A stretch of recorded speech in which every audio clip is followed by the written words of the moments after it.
నమస్తే శ్రీమాత్రే నమః శ్రీ గురుభ్యో నమః. మనకి పంచగ్రహ కూటమి అనేది ఏర్పడబోతోంది. అయితే అది ఎప్పటి నుంచి ఏర్పడుతోంది అంటే కనుక ఏప్రిల్ 14 నుంచి ఏప్రిల్ 23 వరకు మేషరాశిలో ఈ పంచగ్రహ కూటమి ఏర్పడబోతోంది. అది 2025 సంవత్సరం మరికొద్ది రోజుల్లో. అయితే ఈ పంచగ్రహ కూటమి అంటే ఏమిటి? అసలు కూటమి అంటే ఏంటంటే ఒక యోగము. మనకి ఖగోళంలో రకరకాల యోగాలు, రకరకాల గ్రహాల యొక్క సంచారాలు, వీటి వల్ల మనకి చాలా రకాలైన యోగాలు ఏర్పడుతూ ఉంటాయి. అయితే ఇప్పుడు మనకి రాబోయేది, ఇప్పుడు జరుగుతున్నది అంటే ఏప్రిల్ 14 నుంచి ఏప్రిల్ 23 వరకు ఈ కొద్ది రోజుల సమయంలో ఒక ప్రత్యేకమైన గ్రహయోగము జరగబోతోంది. అయితే ఇందులో 5 గ్రహాలు ఒకే రాశిలో కలుసుకుంటాయి. పంచ అంటే 5, కూటమి అంటే కలవడం అనమాట. ఈ 5 గ్రహాలు ఒకే ఒక్క రాశిలో కలుసుకుని ఆ సంచారం చెయ్యడంని పంచగ్రహ కూటమి, ఈ కూటమిని పంచగ్రహ కూటమి అంటుంటారు. అయితే అయితే ఈ ఏ గ్రహాలు ఈ కూటమిలో పాల్గొన్నాయి, ఈ 5 గ్రహాలు ఏమిటవి అనేది కనుక చూసినట్టయితే సూర్యుడు, చంద్రుడు, బుధుడు, శుక్రుడు, రాహువు. అయితే సూర్యుడు మామూలుగానే ఉన్నాడు. చంద్రుడు ఏప్రిల్ 17 నుంచి 18 మధ్యలో అంటే ఒక రోజు సమయంలో మాత్రమే ఆ కూటమిలో ఉంటాడు. మిగిలిన వాళ్ళు 5 అంటే మిగిలిన 4 కూడా ఆ కూటమిలో ఉంటూ ఉంటారు. అయితే చంద్రుడు తాత్కాలికంగా చేరినప్పటికీ, అంటే ఒక అతిథిలాగా వచ్చినప్పటికీ కూడా ఆయన్ని కూడా మనము ఈ లెక్కలో చేరుస్తున్నామన్నమాట. ఇది పంచగ్రహ కూటమి. అయితే ఈ కూటమి కరెక్టుగా ప్రారంభ సమయము ఏప్రిల్ 14వ తారీఖు 2025. అప్పుడే కూడా మనకి చూడండి, మేష సౌరమాన ప్రకారము మేష సంక్రమణం కూడా ఏర్పడింది. చాంద్రమాన ప్రకారము కొత్త సంవత్సరం అయితే మనకి అదే సౌరమాన ప్రకారము మేష సంక్రమణము. ఇది కొత్త సంవత్సరం లాంటిది అనమాట. అంటే మరొక ఉగాది అని అనుకోవచ్చు. అంటే ఉగాది అంటే మళ్ళా ప్రేక్షకులు పట్టుకోకండి, కొత్త సంవత్సరం లాంటిది అని చెప్పడానికి. అయితే దీని ముగింపు ఎప్పుడు? ప్రారంభమైతే ఏప్రిల్ 14వ తారీఖు. మరి ముగింపు ఎప్పుడు అంటే ఏప్రిల్ 23 బుధుడు మేషం నుంచి వృషభంలోకి మారిపోతాడు. ఈ 5 గ్రహాల్లో ఒకటి వెళ్ళిపోయింది అంటే మిగిలిన 4ని పంచగ్రహ కూటమి అనలేం కదా. అందుకని ఎప్పుడైతే బుధుడు ఇందులోంచి వెళ్ళిపోతాడు, తర్వాత చంద్రుడు ముందే 1 రోజున్నర ఉండి అతను వెళ్ళిపోతాడు, కాబట్టి అక్కడితో ఆ కూటమి అయిపోయినట్టే అనమాట. అయితే పూర్తి స్థాయి ఏప్రిల్ 18 వరకు చంద్రుడు కూడా మళ్ళా వచ్చి చేరడంతో, అయితే ముగింపు మనకి ఏప్రిల్ 23 నుంచి బుధుడు మేషం నుంచి వృషభంలోకి మారేటప్పుడు అత్యుత్తమ ప్రభావము అంటే 14కి అయినప్పటికీ కూడా విశిష్టమైన ప్రభావాన్ని ఇచ్చేది ఏప్రిల్ 17, ఏప్రిల్ 18. అంటే చంద్రుడు కూడా అందులో చేరినప్పుడు, ఈ 5 గ్రహాలు లెక్కలోకి వచ్చినప్పుడు మాత్రమే మనకి విశేషమైన ఫలితాలు వస్తాయి. అయితే ఈ పంచగ్రహ కూటమి సమగ్ర విశ్లేషణ చెప్పుకుందాం. ముందుగా ఈ కూటమి ముఖ్యంగా మేషరాశిలో జరుగుతోంది.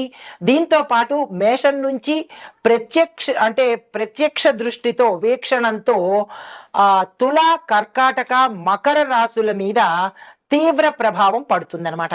అంటే డైరెక్ట్ గా వీళ్ళు చూసే దృష్టి 3 రాశుల మీద, తుల, కర్కాటక, మకర రాశుల మీద ఎక్కువ ప్రభావం పడే అవకాశం కనబడుతోంది.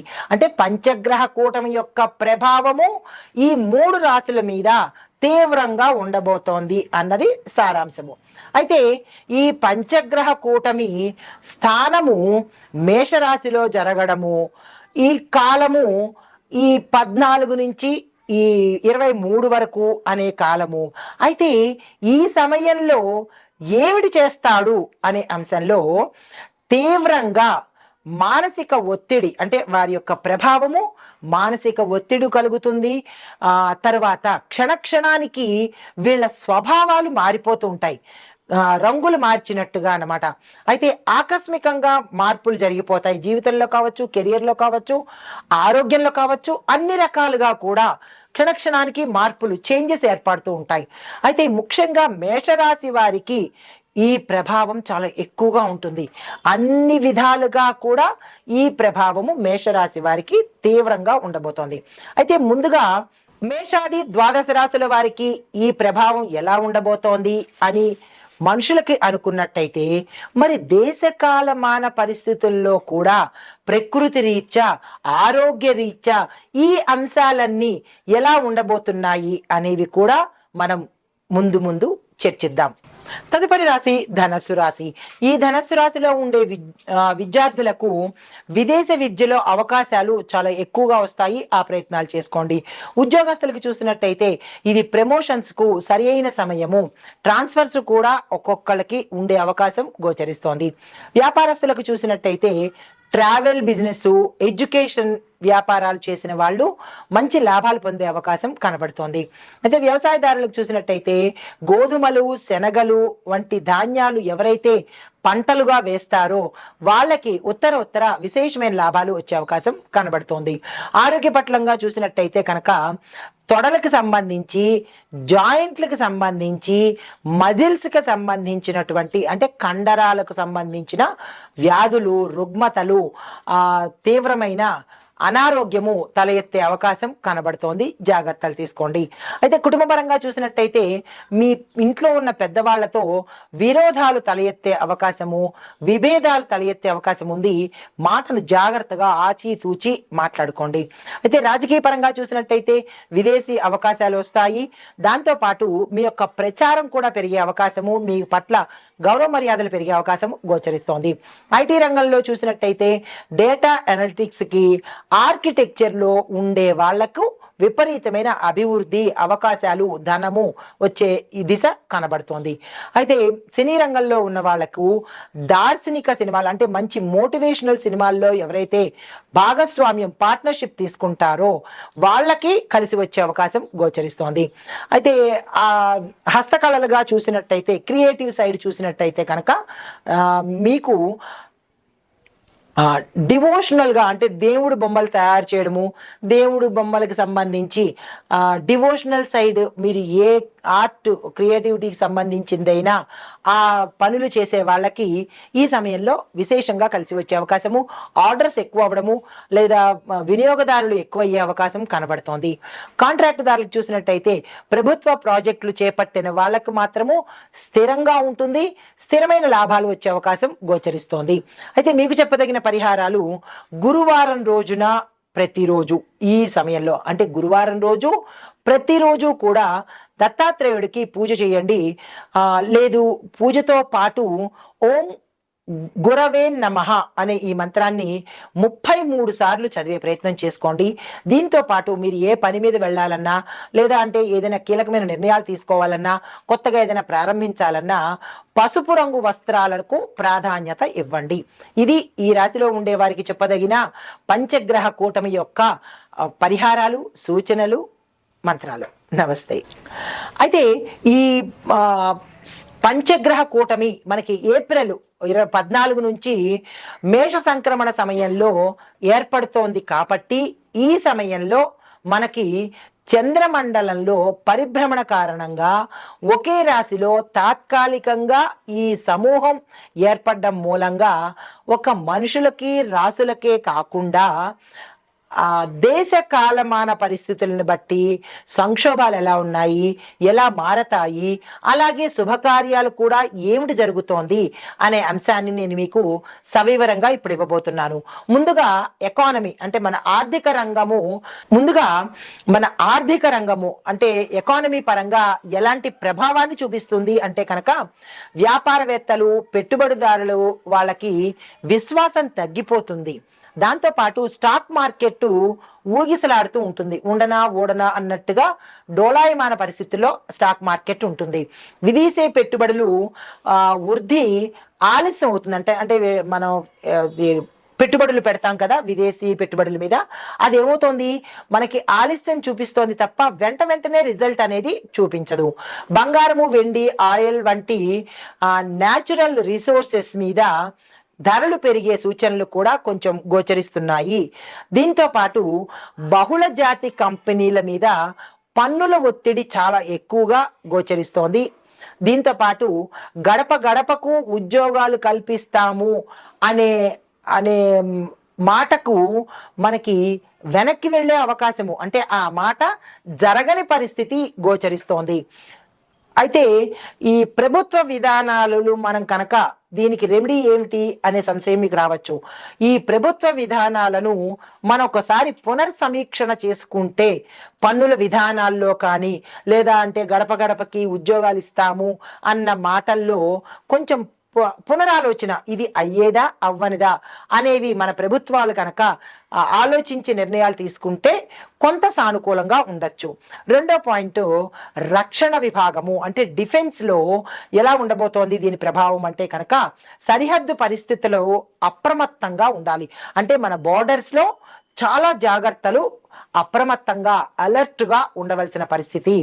ఆకస్మిక దాడులు లేదా అంటే సైబర్ హ్యాకింగ్ ట్రయల్స్ జరిగే అవకాశం కూడా చాలా ఎక్కువగా గోచరిస్తోంది. జాగ్రత్తలు మనం కాదు, ప్రభుత్వాలు తీసుకోవాలి. అయితే మితిమీరిన ఆయుధ ప్రదర్శన మీద ఇతర వాళ్ళకి దృష్టి మళ్ళుతుంది కాబట్టి మన ఆయుధాలను ప్రదర్శించకుండా గోప్యత పాటించినట్టయితే కొంత మంచి ఫలితాలు వస్తుంది. అయితే హెలికాప్టరు, డ్రోన్ల వాడకము ఎక్కువగా పెరిగే అవకాశం కూడా కనబడుతోంది. అయితే మరి దీనికి సూచనలు ఏమిటి అంటే కనుక నూతన రక్షణ ఒప్పందాల మీద జాగ్రత్తగా వ్యవహరించాలి. ఇంటెలిజెన్స్ సమాచారము సరిగా సమీక్షించుకున్నట్టయితే కనుక కొంత మనం దాటే అవకాశం కనబడుతోంది. మూడవది, రాజకీయ పరంగా అంటే పాలిటిక్స్ విధానాలు చూసినట్టయితే కనుక ప్రభావం ఎలా ఉండబోతోంది అంటే కొన్ని రాష్ట్రాలలో రాజకీయ సంక్షోభం జరగడము, ప్రభుత్వాల్లో మార్పులు జరగడము కనబడుతోంది. అయితే నేతల మధ్య అంటే లీడర్స్ మధ్య ద్రోహాలు, పార్టీ మార్పులు, మిత్రపక్షాలలో వైరాలు ఇలాంటివన్నీ గోచరిస్తున్నాయి. తర్వాత ఎన్నికల తారీఖు మీద అంటే మనకి ఒక ఎలక్షన్ డేట్ వస్తుంది కదా, ఆ ఎలక్షన్ డేట్ మీద అనిశ్చిత, అంటే అది కన్ఫర్మ్ కాదు, మళ్ళా మారుతూ ఉంటుంది. ఇలాంటి మార్పులు ప్రతి ట్రిప్కి మారడాలు అనేది కూడా ఇక్కడ గోచరిస్తోంది. ప్రజలలో ఆకస్మిక తిరుగుబాటు భావాలు, అంటే ఇవన్నీ తట్టుకోలేక వాళ్ళలో తిరుగుబాటు భావాలు, ఆలోచనలు కూడా పెరిగే అవకాశాలు కనబడుతున్నాయి.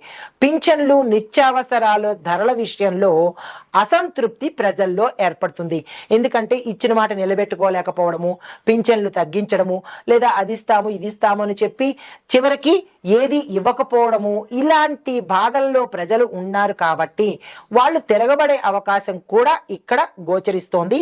వాళ్ళల్లో తీవ్రమైన అసంతృప్తి కూడా కనబడుతోంది. అయితే మరి దీనికి ఏమిటి పరిష్కారము అంటే కనుక ప్రజలను సంయమనం పాటించే విధంగా ప్రభుత్వాలు ప్రచారాలను చెయ్యాలి. అటువంటి ప్రయత్నాలు చేస్తే కనుక ప్రజలు కొంత శాంతించే అవకాశము, లేదంటే తిరుగుబాటు ధోరణిలోకి వెళ్ళే అవకాశాలు కూడా ఈ సమయంలో గోచరిస్తున్నాయి. తర్వాత నాలుగవది, ప్రకృతి విపత్తులు అంటే న్యాచురల్ క్యాలమైటీస్, డిజాస్టర్స్ అన్నమాట. ఇవి ఎలా వస్తున్నాయి ఈ ప్రభావం అంటే కనుక విపరీతమైన భూకంపాలు రావడము, నైరుతి భారతదేశంలోను హిమాలయ ప్రాంతాల్లో చిన్న చిన్న భూకంపాలు సంభవించే అవకాశాలు కనబడుతున్నాయి. మళ్ళా తర్వాత విపరీతంగా వేడి కూడా పెరిగే అవకాశం ఉంది. ఎందుకు అంటే మేషరాశిలో అగ్నితత్వము, అసలు మేషరాశే అగ్నితత్వము, అధిపతి కుజుడు.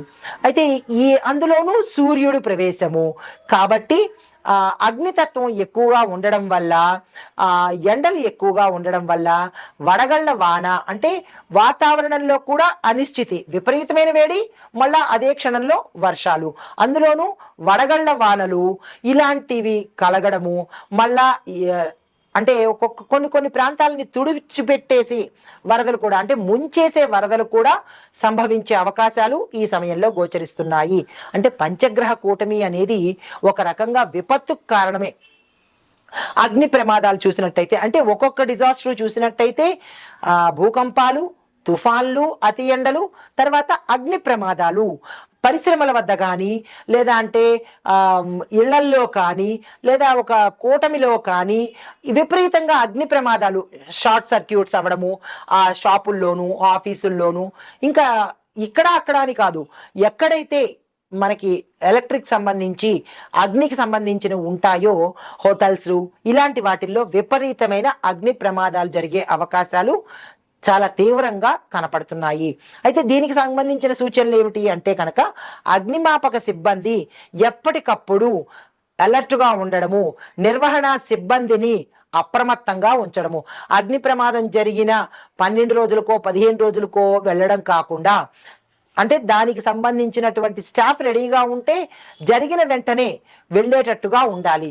దట్టు ఇంకొకటి ఏంటి, ఈ ఫైర్ ఆఫీసెస్ కూడా సాధ్యమైనంత అంటే తక్కువ కూడలిలో ఉండేటట్టుగా, అంటే 1 కిలోమీటరు లేదంటే 2 కిలోమీటర్ల దూరంలోనూ అలా దగ్గరగా ఉండేటట్టుగా అయితే అందుబాటులోకి వచ్చే అవకాశాలు కనబడుతుంటాయి. కాబట్టి ఇలాంటి సూచనలు చెప్పడం జరిగింది.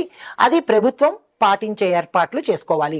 తర్వాత మహమ్మారి జబ్బులు ఉంటాయి కదా, డిసీజెస్. ఈ డిసీజెస్ ఎలా ఉన్నాయి అంటే, మేషము తలవైపు రాశి కావడంతో మానసిక, అంటే ఈ మేషము తల భాగంలో ఉంది, అందులోనూ ఈ పంచగ్రహ కూటమి జరిగింది, దానిలోనూ మేష సంక్రమణం జరిగింది, అంటే రవి సంక్రమణం జరిగింది. ఇన్ని జరగడం వల్ల ఏమైందంటే మానసికంగా, అంటే మనసు మీద ప్రభావాన్ని ప్రజల్లో కనిపిస్తూ ఉంటుంది. తర్వాత హీట్ స్ట్రోక్స్ రావడము, పొడి అంటే ఒళ్ళ మీద దద్దుర్లు రావడము, తర్వాత వైరల్ ఫీవర్స్ పెరిగే అవకాశము చాలా ఎక్కువగా కనిపిస్తోంది. మరికొన్ని చోట్ల కొంతమందికి గుండెకు సంబంధించి, నరాలకు సంబంధించినటువంటి వ్యాధులు పెరగడము, అంటే హార్ట్ అటాక్స్ ఎక్కువ రావడము, నరాలకు సంబంధించినటువంటి జబ్బులు ఎక్కువగా రావడము గోచరిస్తోంది. కొన్ని ప్రాంతాల్లో ప్రాణాంతకమైన వైరస్లు కూడా అప్పటికప్పుడు వచ్చే అవకాశం కనబడుతోంది. పెద్ద స్థాయిలో కాకపోయినప్పటికీ కొద్ది స్థాయిలో ఇలాంటివి గోచరిస్తోంది. అయితే ఓవరాల్ గా కంక్లూజన్, సారాంశం ఏంటంటే, మనకి ఈ పంచగ్రహ కూటమి వల్ల దేశంలో ఆర్థిక మందగమనంగా ఉండే సూచనలు, అంటే ఆర్థికంగా చాలా తక్కువ నడక జరిగే అవకాశము, రాజకీయంలో అస్థిరతలు, ప్రకృతిలో విపత్తులు, ఆరోగ్య సమస్యలు తల ఎత్తి ప్రజలు అల్లకల్లోలమయ్యే అవకాశం కనపడుతోంది. అయితే ఇది పూర్తిగా ప్రతికూలం కాదు, కానీ శాస్త్రీయ ఆలోచనలకు, అంటే మనకి ఇది ఒక అంచనాగా, ఎందుకంటే నవనాయక ఫలితాలలోనూ రాజు సూర్యుడి అవ్వడము, అదే రాజు మనకి మేషంలోంచి సంక్రమణం అవ్వడము, దానిలోనే మనకి ఈ పంచగ్రహ కూటమి రావడము, ఇలాంటివన్నీ జరుగుతున్నాయి. కాబట్టి ఈ విపత్తులు గోచరిస్తున్నాయి. అయితే శుభ సూచనలు కావడానికి, ఇవన్నీ శాంతింప చేసుకోవడానికి మన వంతుగా ఆధ్యాత్మికంగా ప్రభుత్వము ఎలాగో చర్యలు తీసుకుంటారు. కాకపోతే ప్రజలు ఏం చేసుకోవాలి అంటే, దైవికంగా కొన్ని సూచనలు, మంత్రాలను మన పండితుల వారు పంచాంగకర్తలు ఇవ్వడం జరిగింది. ఆ పంచాంగకర్తలు ఇచ్చినటువంటి మంత్రాలను ఇక్కడ నేను మీకు చెప్పబోతున్నాను. ఇది నా సొంత మంత్రాలు కాదు, మన పంచాంగకర్తలు, మన పెద్దలు ఇచ్చిన మంత్రాలు. కాబట్టి వాటిని ప్రతి ఒక్కరూ, మేషాది ద్వాదశ రాశుల వారు అందరూ కూడా చదువుకుంటే ఈ ప్రకృతి విపత్తుల నుంచి మనం తప్పించుకునే ప్రయత్నం చేయొచ్చు. ముందుగా మొదటిది ఓం ఆదిత్యాయ నమః అనే మంత్రాన్ని ప్రతిరోజు 11 సార్లు చదువుకోండి. ఇందులో ఎగ్జంప్షన్స్ లేవు, నో డిస్కౌంట్లు, తప్పనిసరిగా చదవవలసిందే. ఎందుకు అంటే రవి ప్రభావము చాలా ఎక్కువగా కనబడుతోంది. తరువాత దీన్ని ఉపశమనం చేసుకోవటానికి, ఈ ప్రమాదాల నుంచి కాపాడేవాడు హనుమంతుడు. ప్రతి మంగళవారము మనకి గ్రహదోషాల నుంచి తప్పించేవాడు హనుమంతుడే. కాబట్టి ఆంజనేయ స్వామి పూజ చేయడము, ఆంజనేయ స్వామి ఆలయ దర్శనం చేసుకోవడము, స్వామి వారి యొక్క మంత్రాలను తప్పనిసరిగా చదువుకునే ప్రయత్నము, హనుమాన్ చాలీసా చదువుకునే ప్రయత్నము చెయ్యాలి. ఇందులో ఎటువంటి అనుమానము లేదు. అయితే పెద్దవాళ్ళు చేయవలసిన పని ఏంటంటే, అంటే పండితులు వాళ్ళు చేయవలసిన పని, దేవాలయాల్లో శాంతి పఠనం చేయించాలి. ఇలాంటి విపత్తుల నుంచి హోమాలు, పూజలు, శాంతి పఠనాలు చేయిస్తే కాస్త ఉపశమనము. ఇప్పుడు మండుటెండలోంచి ఏసీలో కూర్చుంటే ఎంత శాంతిగా ఉంటుందో అలాగే ఈ విపత్తుల నుంచి మమ్మల్ని కాపాడండి అని అల్టిమేట్గా దైవ ప్రార్థనకు మించినది మరొకటి లేదు. కాబట్టి పండితులు ఇటువంటి ప్రతి దేవాలయాల్లోనూ ఇటువంటి పరిహారాలు తప్పనిసరిగా తీసుకోండి. తరువాత పితృతర్పణ, పితృదోషాలు కూడా ప్రతి ఒక్కళ్ళకి ఇలాంటి బాధలు పడ్డానికి కనబడుతుంది. అది మీ జాతకరీత్యా పితృదోషాలు ఉన్నాయో లేదో తెలియదు, కానీ అలాంటి ఉన్నవాళ్ళు ఇంకా ఎక్కువగా అనుభవించే అవకాశం కనబడుతుంది. కాబట్టి పితృతర్పణాలు ఇచ్చుకోండి. ఒక గోమాతలో 33 కోట్ల దేవతలు ఉంటారు కాబట్టి గోమాత పూజ చేసుకోండి. గోవుకి గ్రాసాన్ని తినిపించండి. అలా చేస్తే కనుక కుటుంబంలో శాంతి ఏర్పడుతుంది. మొత్తం అంతా శాంతి మనం ఒక్కళ్ళని చేయలేం కాబట్టి ప్రతి కుటుంబము శాంతిగా ఉంటే విపత్తులు అనేవి దగ్గరికి రావు. కాబట్టి సాధ్యమైనంత వరకు దాన ధర్మాలు చేసుకోండి, మానవత్వాన్ని చూపించండి, దైవారాధన చేసుకోండి. ఇలాంటి విపత్తుల నుంచి మనల్ని మనం కాపాడుకున్న వాళ్ళం అవుతాము. ఈ పంచగ్రహ కూటమి యొక్క ఫలితాలు మనల్ని చేరకుండా ఉండే అవకాశము, మనము, మన ఇల్లు, మన దేశము, మన ప్రజలు, మన నాయకులు కూడా సుభిక్షంగా ఉండాలి అని కోరుకుంటూ ఆ గ్రహాల యొక్క అనుగ్రహము మన దేశం మీద ఉండాలని కోరుకుంటూ సర్వేజన సుఖినో భవంతు. నమస్తే.